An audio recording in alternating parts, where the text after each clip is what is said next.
Welcome to another episode of the Terrific Tips for Business. I'm Terry, your host, and you can't spell terrific without Terry, so that's why it's called Terrific Tips for Business. Thank you so much for taking the time to tune in today. I really appreciate your likes, your subscribes, your follows, your comments, and all of those things, letting us know that we're on the right track with providing you the best information and resources available to help you grow your business in this new and digital time. So I'm here today with my husband and leading owner of the SEOptimist, Brian Watkins. Brian has been doing search engine optimization for over 14 years. He's self-taught and has a degree in English from St. John Fisher College in upstate New York. So he not only knows how to write well for human beings, but he's also figured out how to write well for Google. And he uses that to help people grow their credibility with Google, which grows their visibility with their customers and their profitability for their business. Because we all know, especially in today's world, more and more people are turning to this search engine to determine who they're going to do business with. So that's why I have Brian on the show today as our first conversation of 2021. Brian, thanks for joining me. Yeah, thank you for having me on here. It's exciting to do it. Yeah. So search engine optimization. So many people hear this buzzword. They think it's related to search engine management, but there's a lot of mystery and confusion around the concept of search engine optimization.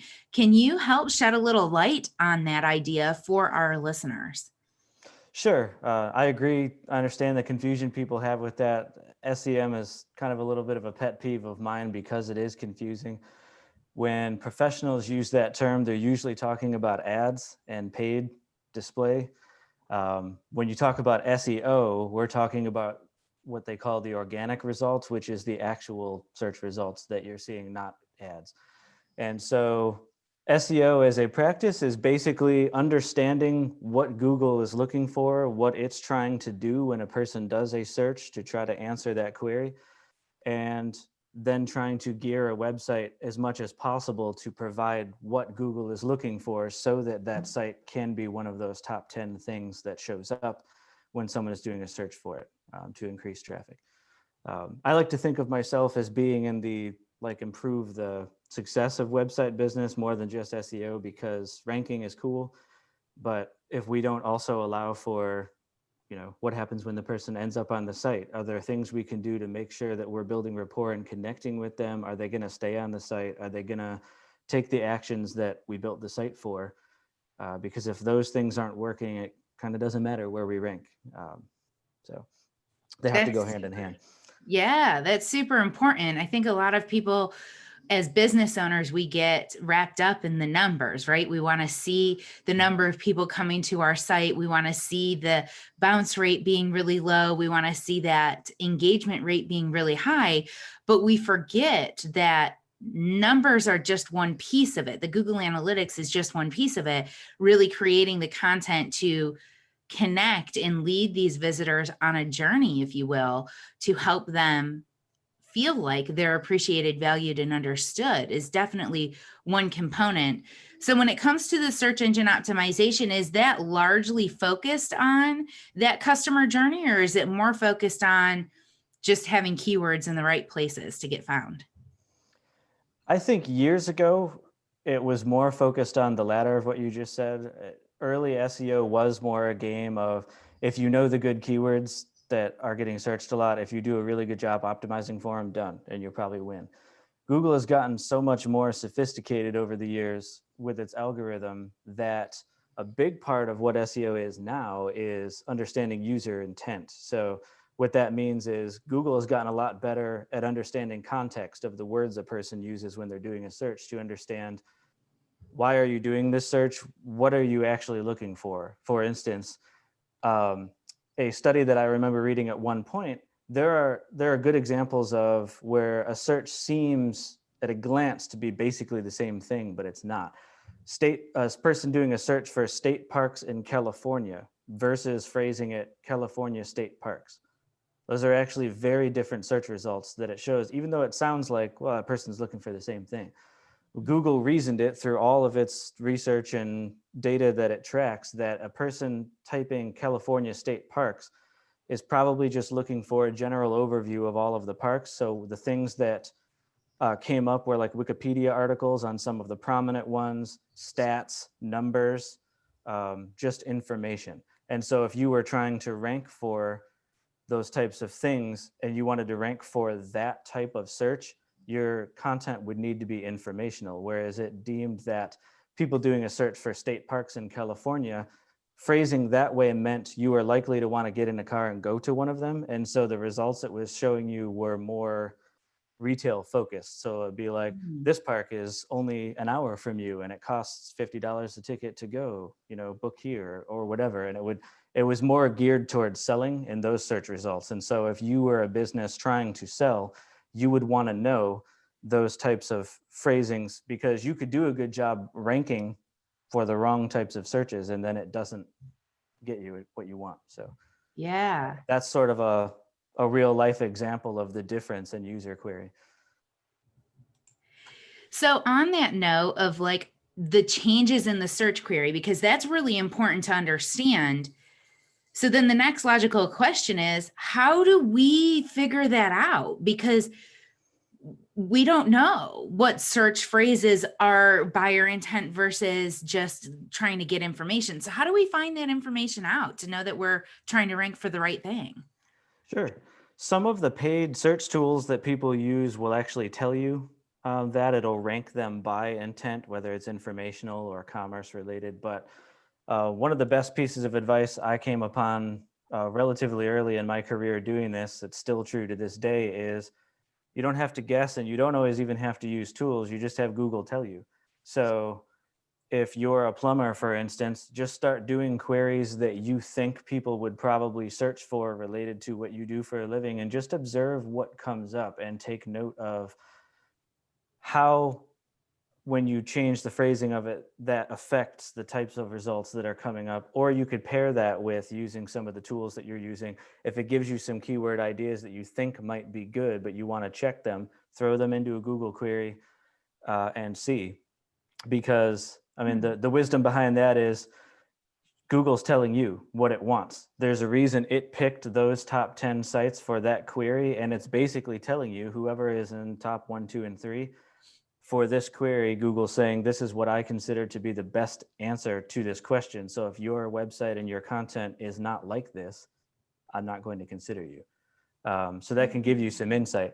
For instance, like if you did a certain type of query related to plumbing and you noticed most of what was coming up was like Lowe's hardware or plumbing supplies or plungers for sale, as a plumber, this is not what I want to optimize for, because I'm not selling equipment. I'm not a hardware store. Yeah. Google thinks that when someone does this search, that's what they want. So I don't want to optimize for this. A, because it would be a waste of your time.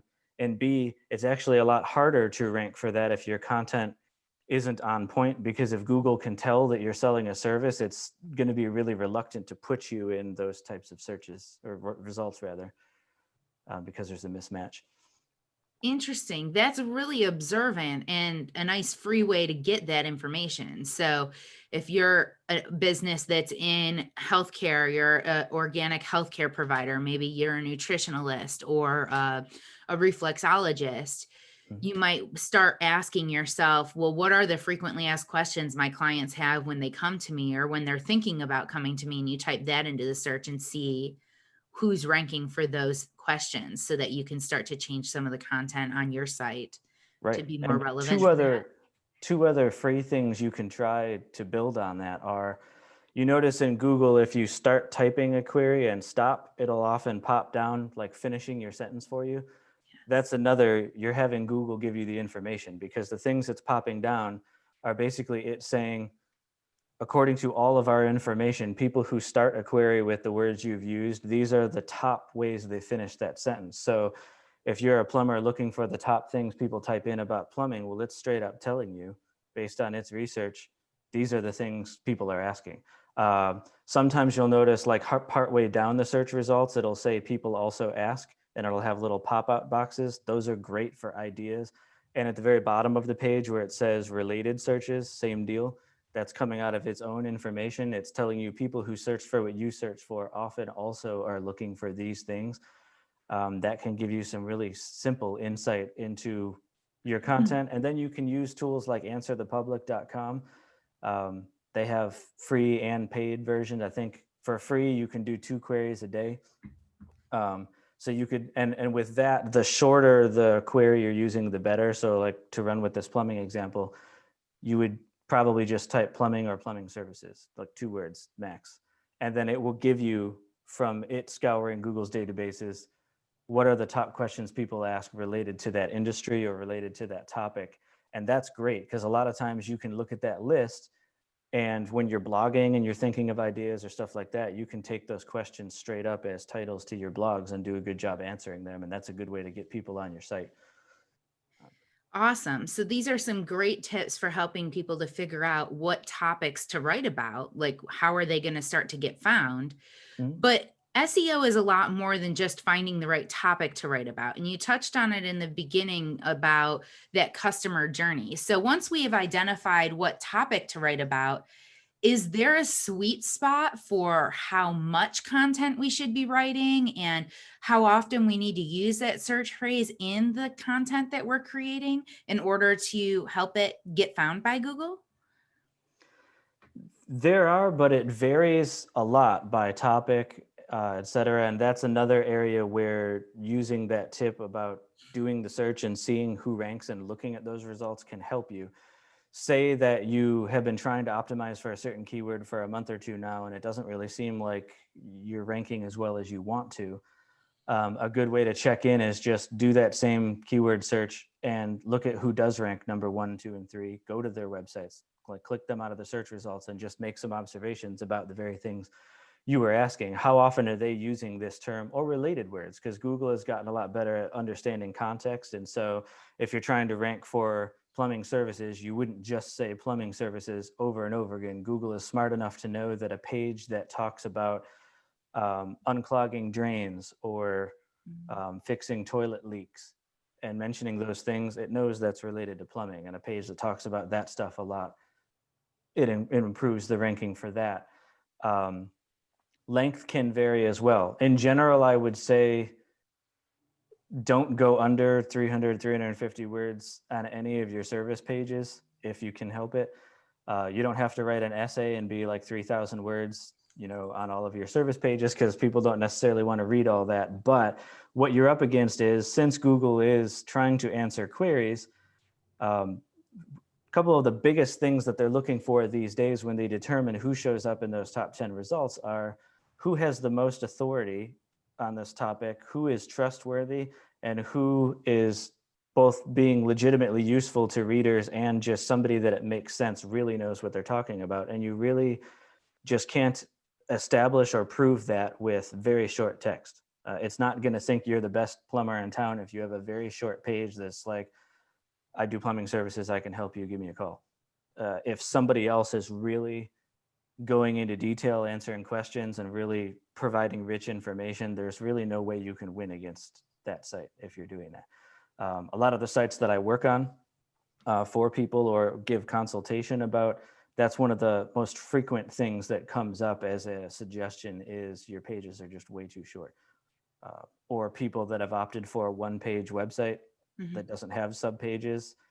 I get that from a design standpoint, it's pretty and people like the simplicity of that kind of site. But the problem you run into there is, again, it's hard to, unless you're having a gigantic front page, it's hard to have enough length to prove that you're an authority on anything. And so it's very difficult from an on-site perspective to build authority with your site. There's other things off-site you can do to help deal with that. But Yeah. Okay. I would say, though, as far as to answer your second part of the question about the density of keywords, don't go crazy with that, because you can come off as spammy to Google and that will actually hurt you.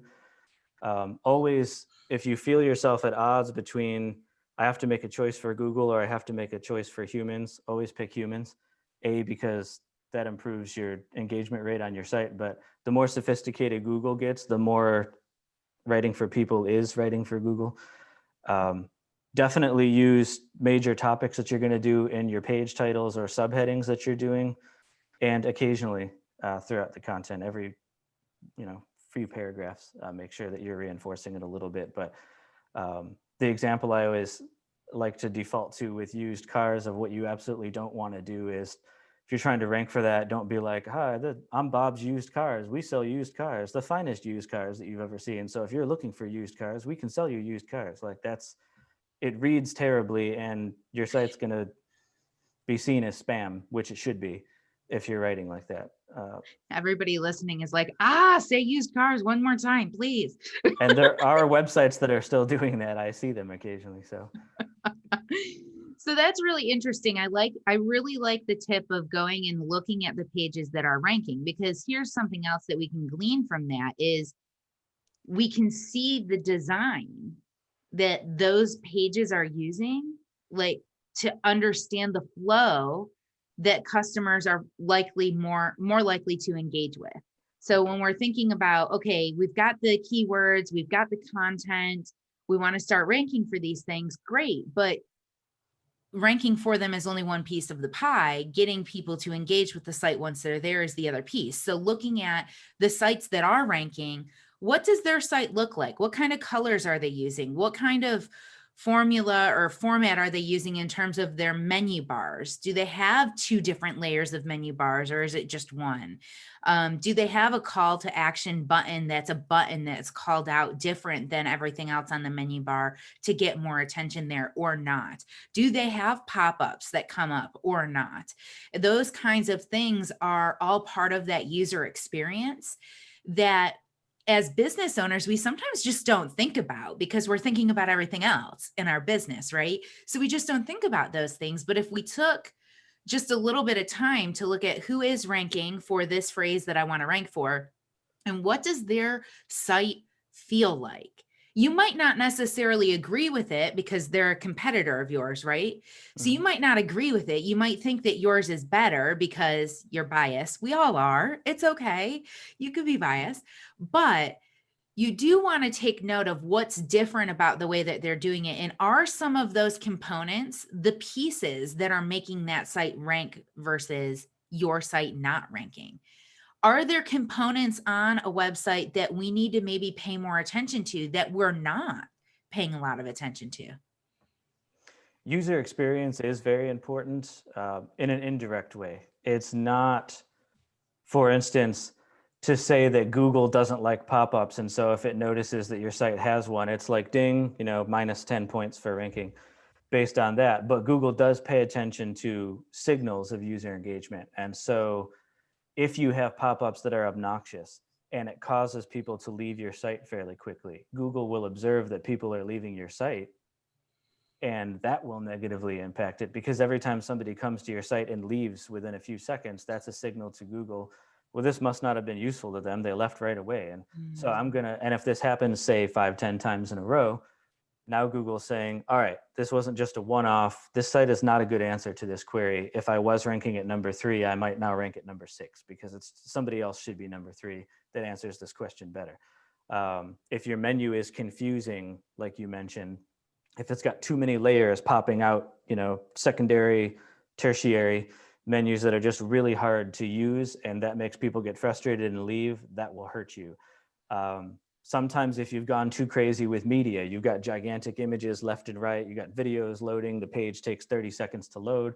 Very few people are patient enough to wait for that. That will cause people to leave. And so that stinks, because maybe you have great information on the site, but no one is staying. And then that's something that can hurt you. I've seen on sites many times where we've made changes to lighten how much needs to be loaded and reduce the load time from, say, 6 or 7 seconds down to 3 seconds. That sometimes has jumped somebody up a couple positions in search rankings just because the site is faster. And that's a signal to Google, because Google knows as much as anybody, nobody wants to sit there tapping their foot while a page is just thinking about it for 10 seconds. So fast sites are rewarded, simply put. So you can look at competitor sites exactly for ideas on that, but it's not to say that you can't do certain things. Like, there are good ways of doing pop-ups. If that's the approach you want to take, there are good ways of doing sliders, even though generally I'm not a big fan of sliders personally, but there are ways of doing them well. And so I try not to generalize and say like never do sliders or never have pop-ups or never. But one thing in my opinion that is, if you had to generalize, kind of universally bad is if you have the kind of pop-up that goes in front of all of the content in the user's face within the first 3 seconds of the being on the site. I can't tell you how many times I've been looking up an answer to something, and then there's a blog post that I'm about to read, and then there's a thing hit me in the face saying subscribe to our newsletter, and I'm thinking, you haven't even answered my question yet. I haven't read any of what you've said. How do I know I want to join your newsletter? That's already bad rapport for me. I'm less likely to do it. And worst of all, you probably only had one really good opportunity to sell me on your newsletter, and you've wasted it in the first 3 seconds. That now when I dismiss your pop-up and I read to the end of the article, unless there is something else, once again, telling me to join your newsletter, I'm not going to, because you asked at the wrong time. Yeah. And Excellent. so, And that's such a great tip too, because there are two schools of thought on this, right? Like we want to grow our subscriber list. That's what every marketer on the planet talks about, is grow your subscriber list, get more people to opt in, right? Because your email list is gold. We know this as marketers. Our email list is gold. When we have our email list active, people who've asked to be on it, they're Yeah. more likely to open that email, engage with the stuff that's in it.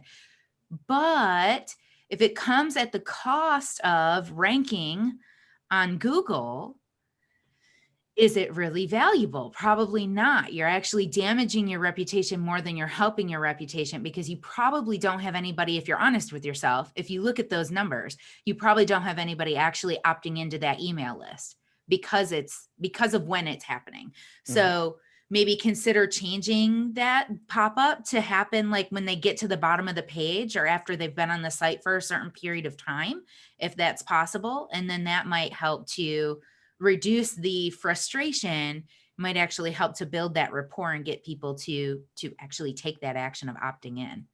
Yeah, and definitely, if you're going to use pop-ups, I would say double check it on your own phone after you've activated it, because a lot of people only check it on their computer and they're like, yeah, it looks good, and then they're done.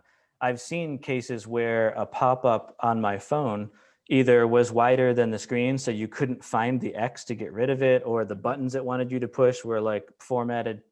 And then you were in a scenario where like, I can't get rid of this window, but I also can't see the content until I do that. And so the only option is forget it, I'm leaving. And so you're just nixing all of your mobile users to even have that pop-up. So you definitely check that to make sure. Well, that's a great tip in general, to check your mobile device. And if you have friends or family that have a different operating system than you, Yeah. if you're on Apple, for example, and you have friends or family who are on Android, have them check it from their phones too, because it's going to do different things on different devices and even do different things on different operating systems or even in different browsers. So it's really challenging in today's world, because we don't just have Internet Explorer anymore. We have all of these other browsers that exist, like DuckDuckGo and Brave. I personally use both of those. I'm not a Google Chrome user. So every website interacts differently. Like if you've talked to anybody in the government offices for small business loans or anything, like I have, and most of the business owners listening to this have, you can't log into your small business center's website through any other browser other than Internet Explorer.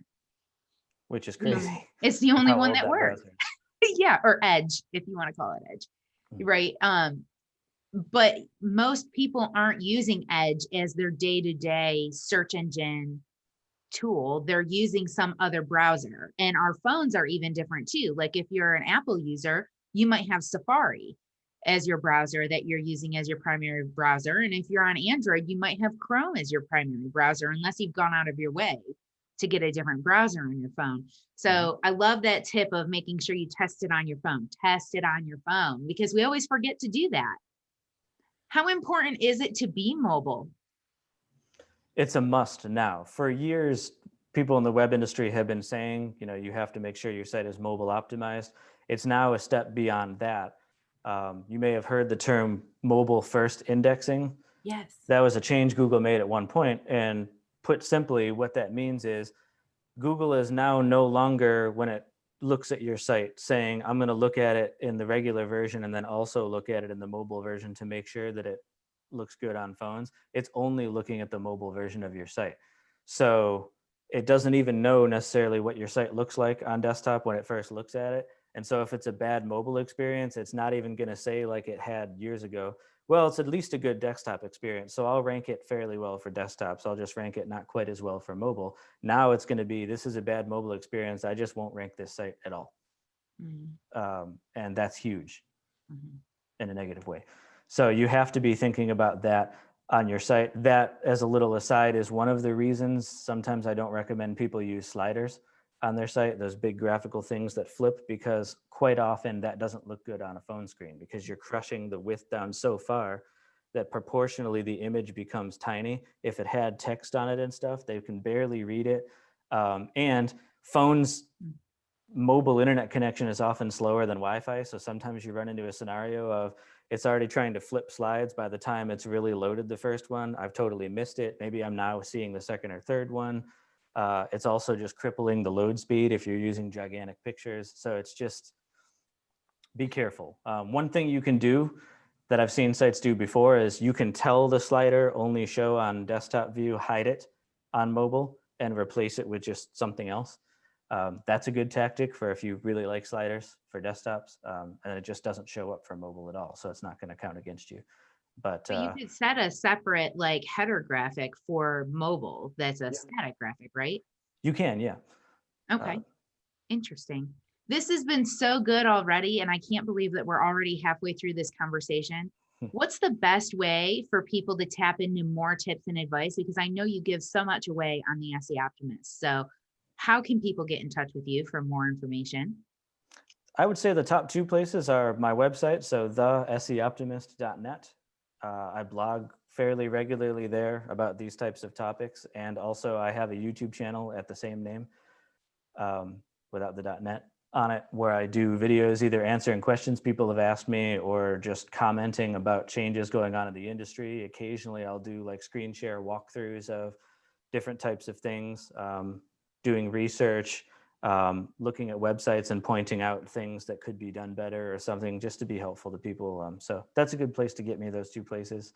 I'm not on Facebook anymore, so can't direct people at that. No, that's totally cool. Thanks for the tips. So YouTube is definitely a good place to go because you're always producing new content. What's one of the questions that you've had fun making some content, some videos, and some blog posts about in the industry?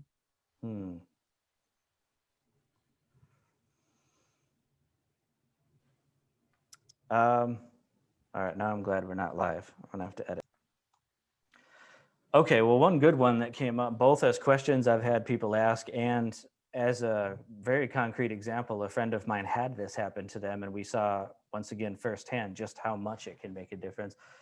The question of what sort of effect does it have on my site if I let my domain lapse? Meaning it renews every year at GoDaddy or whoever you've registered your domain through. What if you are not on top of that and you accidentally let the domain go away, and now your site doesn't work?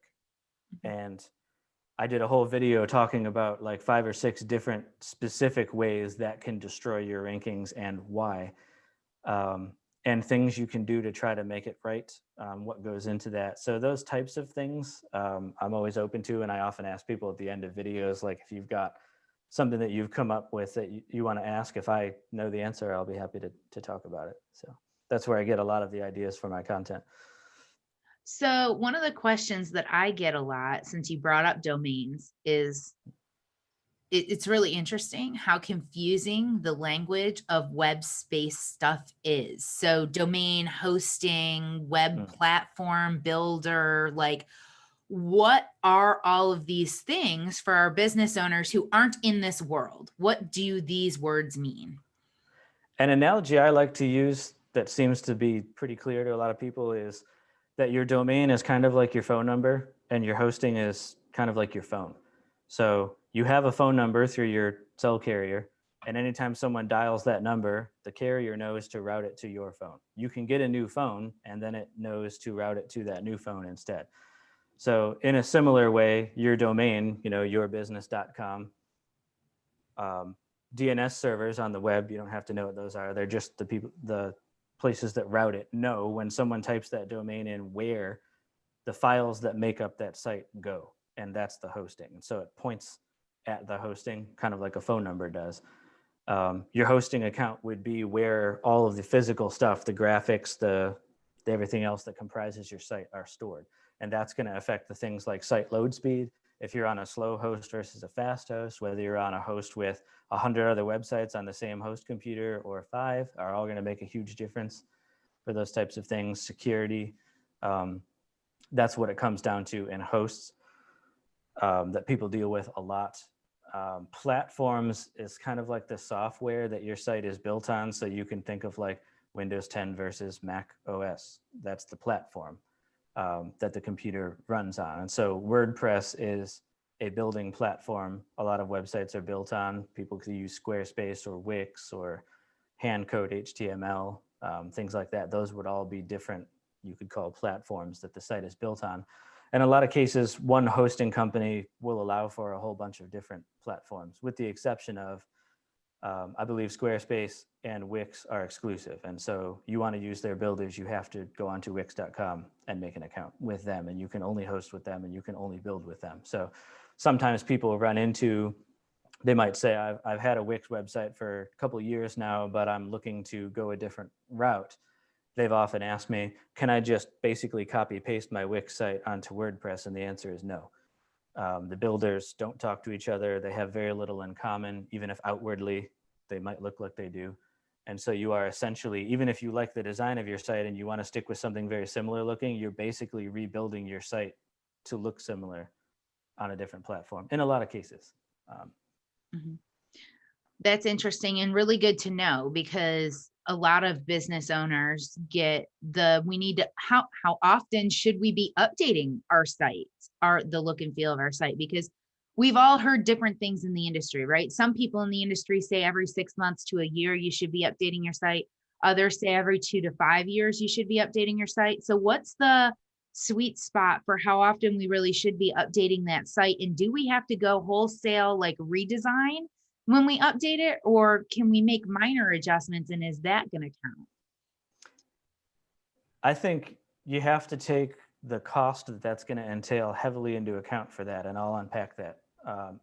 If it comes to hiring a developer to do a wholesale site redesign that could be thousands of dollars, if your site it's got a good design, it looks nice, it just hasn't been performing in terms of getting phone calls as well as you'd hoped, a lot of people default to, I need to get it redesigned again. And I think in a lot of those cases, it's more, no, your design is fine, especially if it's on a modern platform and it loads relatively quickly. There's a lot we could do with the content and the presentation of that would improve the odds that someone makes a call or does some kind of buying action without having to do wholesale design changes.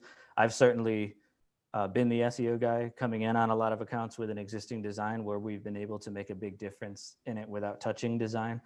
So I would say don't feel like you have to change the design. That's something that gets thrown around a lot in the industry because people whose job it is to sell websites have a bias to make it sound like the only way to improve your site is to do that. On the other hand, if the site is built on builders like Divi in WordPress that basically give it a lot of the front end drag and drop customization that you would have with Wix. So it's very easy to make changes to things on the go.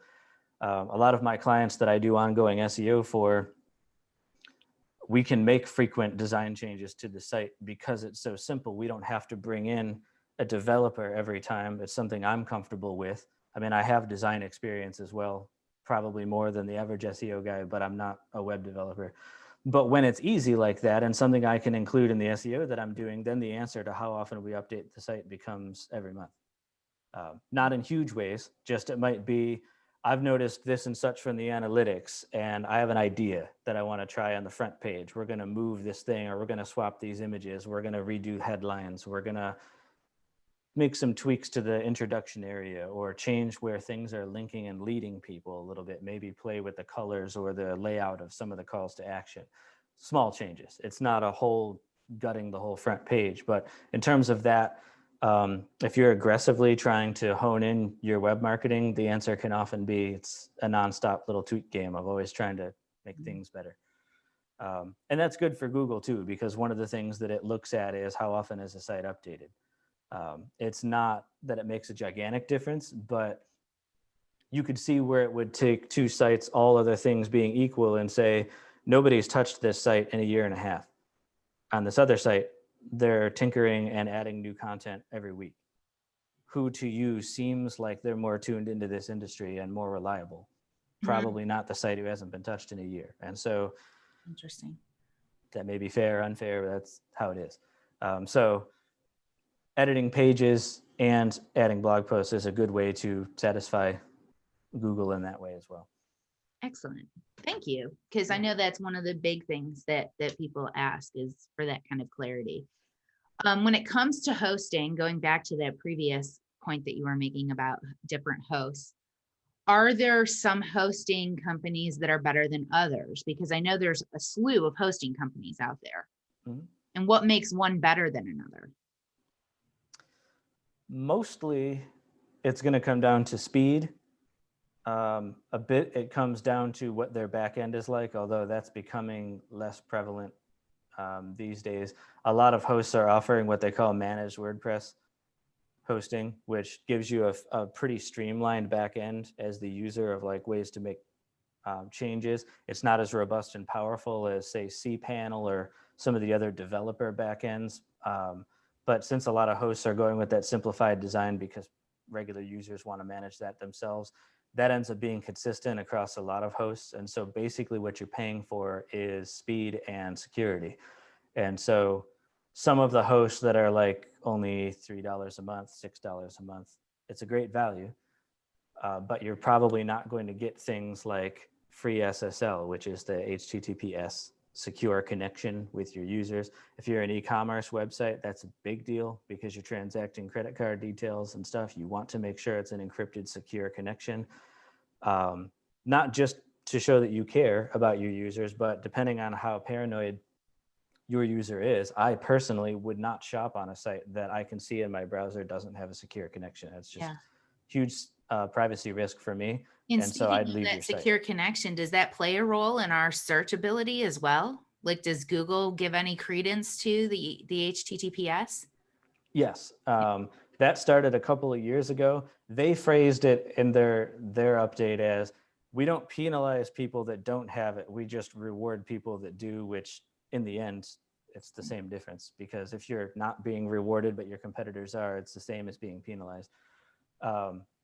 For the same reason, Google looks at it like a secure site clearly has more of its readers in mind.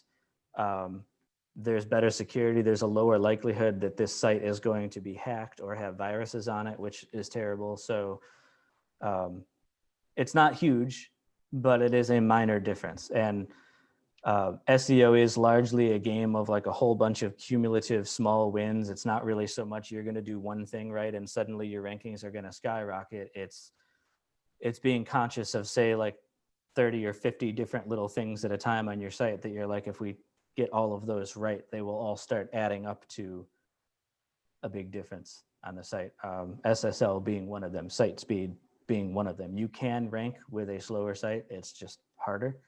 If your site loads lightning fast, it'll be a much simpler race to first for you, I guess you could say. I like that you mentioned that. It's not one thing. And this is the same in everything in life, right? It's not one key. It's not one secret ingredient that's missing. It is a combination of several small actions that are being taken in the right direction over time. As a compound effect. We read about compound effect as it's related to money. It does the same thing when it comes to our health. It does the same thing when it comes to our marketing. It does the same thing when it comes to our website. So if we have a host that has a decent speed, because maybe we're on a dedicated server, or maybe we're on a server that only has 5 other websites on it. So we have faster hosting is one. If we have the SSL certificate, that's 2. That's 2 points already in our favor. Mhm. that are going to help us be seen more credible by Google. So that's a really good point. And I just wanted to highlight that because we've Yeah. talked in past over 2020 with different business owners for different topics. And again, that concept of the cumulative effort, having that compound effect has been reiterated over and over again. And it's a great tire from last year to this year that we still need to keep that consistency in mind because it is part of that cumulative effort that's going to create that compound impact. And to make the value of that tangible, I mean, we were just talking about this the other day on a website we were looking at who happens to be on a slow host. We were looking at analytics figures of bounce rates that happened inside 5 seconds, where they were clearly probably not even really looking at the content. That ended up accounting for about 12 or 13% total of the site's overall traffic being lost to what all of the data seemed to imply was the site loading slow enough and someone saying forget it and leaving. That's pretty significant. And so when you're a business who might be saying, yeah, but making the jump from a host that's $5 a month to $20 a month is a pretty big jump in costs on my end. But then you throw that against the question, but what is the cost of right off the bat losing 13% of your whole web traffic that you put all this time into getting? Those are people who you have no shot at selling to at all. And what would 13% more chances to do something do for you? That might totally, I mean, if that difference ended up in one more sale, that might totally justify the price difference in itself. Right. Not to mention that even the people who do stay on your site are going to have a better experience with a fast loading site, and they might be more likely to do something. Even if someone's not consciously thinking, man, this site loads slow, that's negative to me. Subconsciously, that's working against rapport when you're feeling like you have to work for the information because it's hard to get from page to page. Um, those little things matter. And when you're doing content optimization, that's a lot of the other end of what I'm looking at is stuff like that. And you mentioned earlier, I just wanted to go back to it really quick. You mentioned buyer's journey. It's important even when we're ranking for something to ask ourselves, what is the headspace of the person coming to this page or this site? Because if we can't make our content align with that right off the bat, we're also really losing an opportunity. Good example, one of my favorites to go to, a nonprofit that I was doing some consulting for a long time ago was a company that did financial relief for people in kind of dire straits. Say they just lost their job and they're not able to pay their rent or something. And this company aids in ways of them finding financial relief. Well, but the site opened with a very like investment firm style language of like, we do all this finance stuff. We got all these cool services. Aren't we great? And it was a whole bunch of like praising themselves. And I'm thinking, but if I'm a person who has just lost my job and I'm laying awake at night, like, oh man, if I don't pay the power bill next week, like, what's it going to be like when that gets cut off? What am I going to tell my kids? Or like, if you have all that stuff going through your head, what absolutely does not appeal to you is this very clinical, Wall Streety feeling site when you go there. You want a site that gets it. And so a better opener for that site would be essentially saying, we get it. We know what it feels like to be where you're at. Like a lot of people out there have gone through the same thing just like you, and we've been able to help them. Here's a list of some of the financial relief programs that we have. There's a frame for setting up and being able to pitch them on the programs that you have, but you have to first show them you get it and that you're human, talk to them like a human. And then at the end of all of that, you could get into testimonials and how great you are. But the site should be about the user and showing why you care and why you matter before you're talking about how awesome you are, because nobody cares how awesome you are if you don't get it. Unless it's Such a good point. oh, go ahead. I'm sorry. Yeah. You can finish your thought. I was just going to say, unless it's a service like emergency plumbing. I mean, if your toilet's exploding and spraying water everywhere, you may be a little less concerned about how much they get it and just who can do it, who can come now. But in most cases, you have to really take that into account. And that's a real way to lose people if you're not getting that right.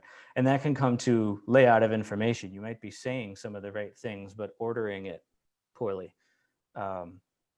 And that goes into what we were saying earlier about on a monthly basis, always tweaking and playing with things on the site, revisiting that, because as business owners, we understand what we do. So sometimes it can be tough to put ourselves in the headspace of who is somebody who doesn't know everything I know, and what are they feeling when they're looking for someone like me? Is it a feeling of desperation? Is it fear? Is it anxiety? Is it excitement? I mean, if it's like a trampoline park or somewhere fun, those are very positive emotions someone's looking for. Does your site have that energy? Um, Simple things like that need to make sure you get right. Such a good point. And that actually does lead me back a little bit further too. In our conversation, we were talking about content, and this is pulling that content concept in again. So, talking about building that relationship. A lot of business owners are like, I don't have time to write my own content. Can I just automate this? Can I farm this out to somebody and have them create the content? Is there value in doing that? Or is that just kind of a waste of money for a business owner to do? I think it can be useful if you as the business owner are taking the time to have conversations with your team that you've outsourced to make sure everybody's on the same page. I mean, clients that I work with too, when I've done writing, often in the beginning of the relationship, it's a bit more hands-on. We have a couple of meetings where I'm asking a lot of questions like, tell me about your top services. Why are those either the best in terms of you make the most money off of them, or the easiest, or they're the most fun to do? What does your best client look like? What are they like personality wise? Et cetera. Trying to get a bearing on the culture and who we're talking to, so that when I write, it's for that person and it shines through, so that it's consistent. And often we get to a point where they're comfortable with what I'm creating enough that it becomes fairly hands off. But what you can run into if you're not doing that is content that is generic, sounds like everybody else, makes the same points as everybody else. That can be kind of a waste of time, just because Google is looking so hard at everything you publish, blogs and et cetera, at how legitimately useful is this? How unique is it? Are you making points that not everybody else has made? And are you doing it with length? And the trouble that you can run into is, like, say you're a plumber and you've hired me to write it for your site, but we haven't really had any conversations about that.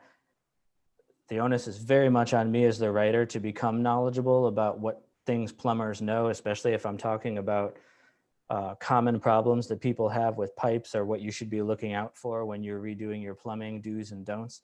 I don't know any of that. And so the best I'm going to be able to do is look at somebody else's do's and don'ts article and parrot that, but then that debatably doesn't really help your site. And if you as the plumber aren't telling me that stuff or giving me your own perspective, we're just creating busy work. We're just putting out content for the sake of it. It's not to say that it can't help you. It's just, it may or may not over time as much as you hoped. Well, and it doesn't do the thing that we were just talking about, right? Building that relationship, building that rapport. And when it comes to marketing in general, it's all about the relationship. The relationship that we have with our employees develops a stronger relationship or weaker relationship with our customers. Yeah. And so if the better the relationship we have with our business and the people in it and the people supporting it, then the more of those people we're going to have. And that can be a trickle effect into everything else that we do for marketing, including your content on your website. And a lot of people think that a website is just something they put up and they get to forget about, but it really sounds like in order for it to be effective for a business, this needs to be treated the same way they treat networking, or the same way they treat that business card they're about to hand out, or the same way they treat their social media. It really does need to get that same kind of attention, because if it's not, then it's just a billboard in the middle of the desert, not really doing anything any good. Yeah, the days of quantity over quality are long gone. There were times years ago in SEO where, like, a big ranking factor Google had was, well, I've decided that news websites tend to publish 52 blog posts or more a month. And so it was true for a while that if you were a regular website, if you could post at that frequency, which was difficult, but if you were outsourcing it, a lot easier, you would rank really high because you were a news site, until half the internet did that. And it was just tons of poorly written content everywhere. And then they had to change. And so they're exactly to what you just said. Google is paying attention to so many different factors about your brand these days that you're really doing yourself a disservice not to be present. I mean, how active your social media channels, matters. How often people on social media are talking about you or engaging with you or mentioning or linking to your content on your site matters. How often people link to you on their own websites matters. What kind of brand information consistency there is across like local directory sites and your Facebook page and everywhere else and your website matters. So it's far from just saying, is my homepage good? And if so, I'm done.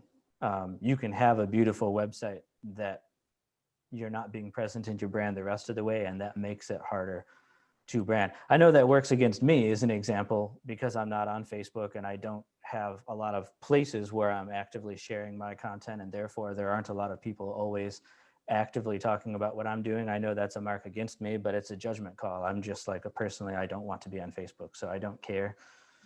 But just something to be conscious of, you know what I mean, for the average business owner.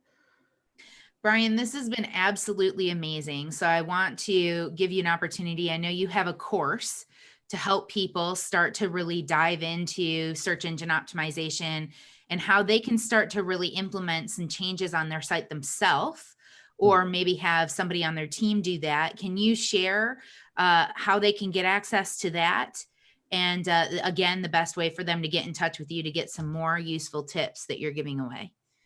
Well, currently, the best way to access that course is through your site at spinfrogs.com. And then on the front page under, I believe it's learning, training, right under that is DIY to SEO. And that'll take you to a page that talks all about what the course entails. To quickly highlight it here, it was made for the average business owner, assuming you really don't know much anything about SEO. So the barrier to entry is very low. You shouldn't feel like, well, I'm not very technical, so there's no way I can do this. We started off with very easy, like the philosophy of what SEO is, what we should even be thinking about when we're thinking SEO. We talk about keyword research and getting organized so that we have sort of a game plan that's going to inform everything else. And then every subsequent module gets a little bit more complex, building on that knowledge that now makes a lot more sense because you understand the last thing, so that by the time you're done with all 4 modules, you know enough to do a good job on your site. There are a lot more complex things you can do with SEO if you want to get really technical, but I have found consistently mastering the basics and doing them well and consistently will get you results. And so I think that's a great entry point for the average business who either doesn't want to outsource to an agency or can't afford it and is going to just do it themselves but feel lost. That's exactly who it's for. So Excellent.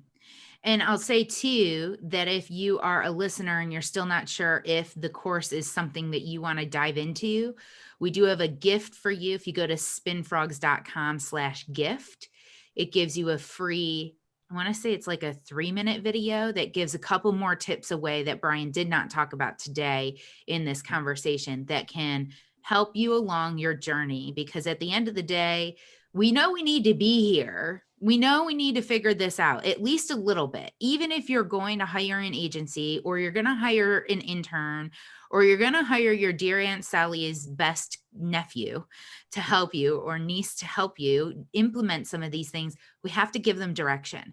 yeah. So we have to know enough about it to start to give them direction. And that's what that course really does help with.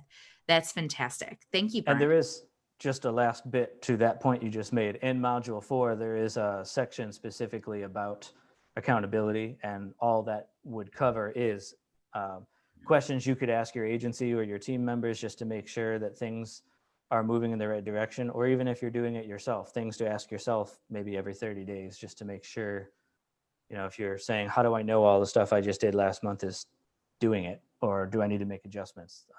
The things that you need to look at. So Exactly. Exactly. Cool. Thank you so much. I appreciate that. I have one last question for you before we wrap up for today. sure. If there was one thing you wish you knew when you were getting started, what would that one thing be?